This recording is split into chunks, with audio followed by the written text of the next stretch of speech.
Hey, c'est Logan et je te propose un petit récap de ce qui s'est passé cette semaine dans la pop culture. Bienvenue dans Pop Actu.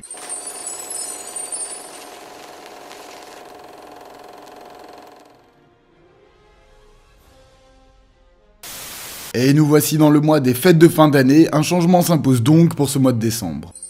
On en avait parlé dans le premier épisode de Parlons Ciné, mais la chronologie des médias actuels en France n'arrange pas Disney. La firme avait donc décidé de ne pas sortir leur dernier film d'animation Avalonia en salle en France. Mais dernier coup de théâtre, Disney se sera entretenu avec TF1, France Télévisions et M6 pour trouver un accord. Ce qu'il souhaite donc serait que les chaînes de télévision attendent 2 mois de plus, donc 24 mois après la sortie en salle au lieu de 22. En contrepartie, Disney sortirait le film au cinéma pendant 60 jours. Un accord principalement favorable pour Disney et non pour les autres, il souhaite une fois de plus remettre en cause la chronologie des médias, c'est maintenant un accord qui va devoir être mis par écrit avant de devoir être envoyé et approuvé par le CNC. Cela se fait surtout comprendre suite au flop du film sur le territoire américain, car lors de son premier week-end, le film n'aura rapporté que 18 millions, quelque chose d'inhabituel pour Disney, surtout avec un budget total de 180 millions hors promo. Il ne reste plus qu'à voir ce que le CNC va en penser, même s'il serait assez étonnant qu'ils acceptent.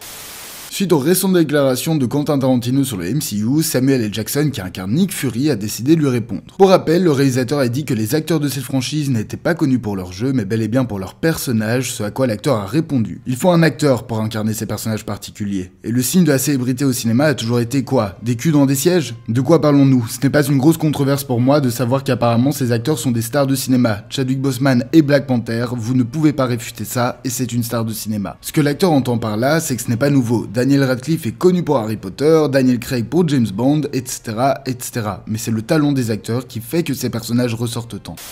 Avant que Mickey la souris ne devienne la mascotte de Disney, c'était Oswald le lapin qui l'était. Même s'il a été un petit peu remis sur le devant de la scène avec les jeux épiques Mickey, en tout cas il n'a plus jamais été le personnage principal d'un court-métrage d'animation ou d'un long-métrage d'animation de la firme. C'est donc dans un court-métrage qu'il refait une apparition pour célébrer les 100 ans de la firme en tant que personnage principal. C'est à la première fois depuis 95 ans, le court-métrage est disponible sur tous les réseaux de Disney Animation. Depuis quelques années, Tom Holland enchaîne les gros rôles au cinéma. Il n'est donc plus étonnant de le voir incarner des héros cultes de la pop culture. Cette semaine, il a été demandé à Antonio Banderas, légendaire acteur de Zorro, ce qu'il penserait de Tom Holland dans Zorro, ce à quoi il a répondu. Oui, je ne dis pas non. Je pourrais envisager cette possibilité, pourquoi pas. S'il m'appelait, je ferais ce qu'Anthony Hopkins a fait pour moi, c'est-à-dire passer le flambeau. J'ai fait Uncharted avec lui. Il est tellement énergique et amusant, il a également cette étincelle, alors pourquoi pas. Aucun projet n'est actuellement en cours, mais en tout cas Antonio Banderas serait d'accord pour remettre la cape et l'épée au jeune acteur. Le film Super Mario se dévoile de plus en plus. Nous avons pu découvrir de nouveaux personnages dans la dernière bande-annonce, comme Donkey Kong, la princesse Peach, Luigi, etc. L'hype ne fait que monter et un cinéma mexicain a déjà programmé le film, sur quoi on peut lire que le film devrait durer 1h25. Vrai ou pas, il ne faut pas toujours faire confiance à ce genre d'informations, parfois les cinémas se trompent ou n'ont tout simplement pas accès à ces infos-là. En tout cas, le film continue et réussit bien sa promotion, dévoilant une nouvelle salve d'affiches de personnages. Pour rappel, le film sortira l'année prochaine, à voir en VF. Une polémique peut subvenir bien des années plus tard, c'est notamment le cas avec Toy Story 3 sorti en 2010. C'est bien connu, les injures et insultes ne sont pas monnaie courante chez Disney, c'est pourquoi lors d'une scène où Barbie ligote Ken et déchire ses vêtements, ouais bon, pas comme vous le pensez, ça reste un film pour enfants. Un utilisateur TikTok a mis en lumière une hallucination auditive, à vous de voir si vous entendez Oh Barbie ou Oh fuck, en tout cas je vous mets l'extrait 2 fois pour que vous puissiez voir.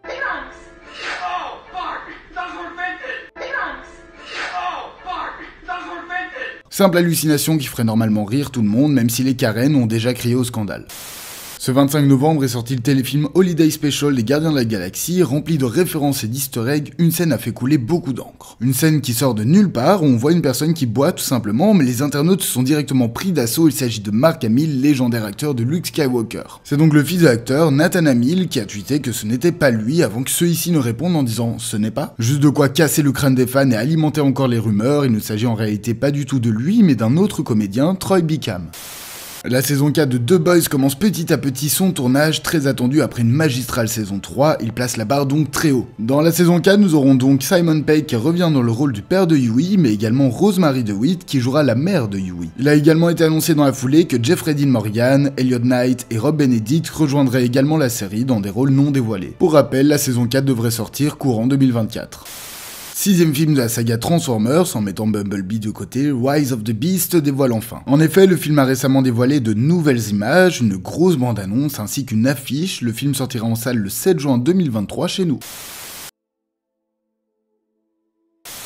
L'intrigue de la dernière saison de Stranger Things aurait été légèrement modifiée pour répondre aux attentes des fans sur internet. Ryan Reynolds travaille actuellement sur une adaptation du jeu Twist Metal en série. Le personnage de Louise, connu dans les films Ant-Man, pourrait être absent du 3e film. Aaron Taylor Johnson pourrait être le prochain James Bond. Zack Snyder nous partage 2 images du tournage de Rebel Moon. La série horrifique de Midnight Club de Netflix est annulée après une saison. Un premier poster pour le film Teen Wolf a été dévoilé. James Cameron a déclaré avoir des plans pour Avatar 6 et 7. D'après ses dires, il devra former quelqu'un pour les réaliser car il ne sera plus en mesure de le faire lui-même. Alfred Molina a dit qu'il ne pouvait ni confirmer ni réfuter qu'il jouerait encore le Dr Octopus. Zoé Saldana a exprimé que de jouer dans de grosses franchises l'avait bloqué artistiquement ces 10 dernières années. Peter Dinklage doublera Scrooge, grand méchant du prochain film Transformers. Michael Gandolfini rejoint le casting de Daredevil Born Again. Une photo de Supergirl pour le film de Flash a été dévoilée. Kate Dickie tiendra le rôle d'une antagoniste dans la seconde saison de Loki. Un premier teaser pour Master of the Air, série sur la Seconde Guerre mondiale avec Tom Hanks réalisé par Steven Spielberg, a été dévoilé. Et pour finir, de nouveaux looks pour Captain et Miss Marvel ont été publiés pour le film de Marvels. Nous sommes en période de Noël et donc les films familiaux commencent à affluer. Le Chat Poté 2 nous parlera donc de Poté qui, après une vie remplie d'aventures, a usé 8 de ses 9 vies. Il va donc devoir se lancer dans une dernière aventure afin de trouver l'étoile à vœux, seul objet magique capable de lui rendre ses vies. Accompagné de tous ses amis, son aventure ne sera pas de tout repos, sachant qu'il doit aussi faire profil bas afin de ne simplement pas mourir en utilisant sa dernière vie. Un film pour toute la famille qui sortira le 7 décembre au cinéma.